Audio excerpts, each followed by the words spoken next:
يلا بينا نحضر ماتش الاهلي وحرس الحدود ونطلع منه جري على ماتش الزمالك والجون. الساعة 6 الا تلت الشوط بيخلص، الاهلي جاب جون والحرس جاب جون واحنا ولا اي حاجة، ده ولسه واصلين حالا. ده عدد جمهور الاهلي اللي كان حاضر وكان قليل جدا، فممكن يكون عشان الماتش الساعه 5. وشي كان حلو، واول ما دخلت اتحسب ضربه جزاء للاهلي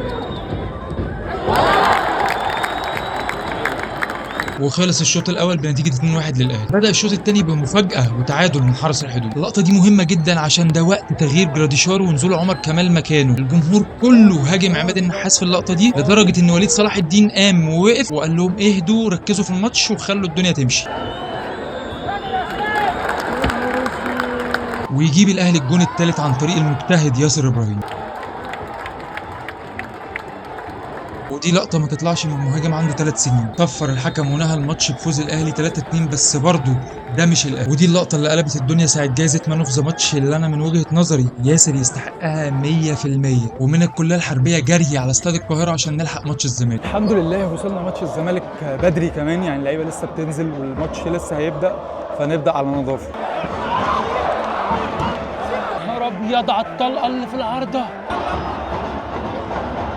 الواد محمد اسماعيل ده مدافع من لعيبة الكورة اللي يفكرك بعبد المنعم كده شوية.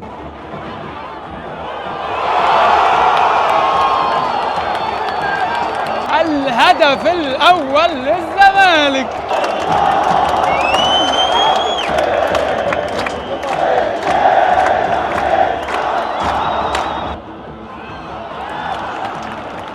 خلص الشوط الاول 1-0 للزمالك. الزمالك احسن بكتير من الجونه، بس لازم يجيب الجون الثاني عشان ممكن يلبس جون في اي لحظه عادي جدا. قبل بداية الشوط الثاني جمهور الزمالك بدأ يستعد اللقطة من لقطاته.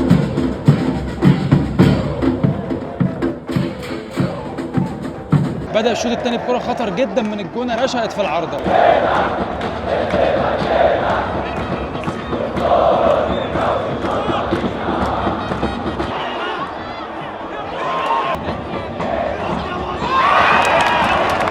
ده في الدقيقة 84 لحد دلوقتي الزمالك 1-0، معرفش ليه يعمل في نفسه كده، وممكن يلبس جون في أي لحظة يودي الدنيا كلها في داهية.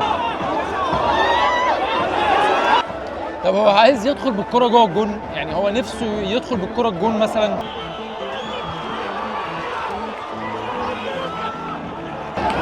نهار أبيض، كنت بقول دقيقة 86 أنا قايل من دقيقتين.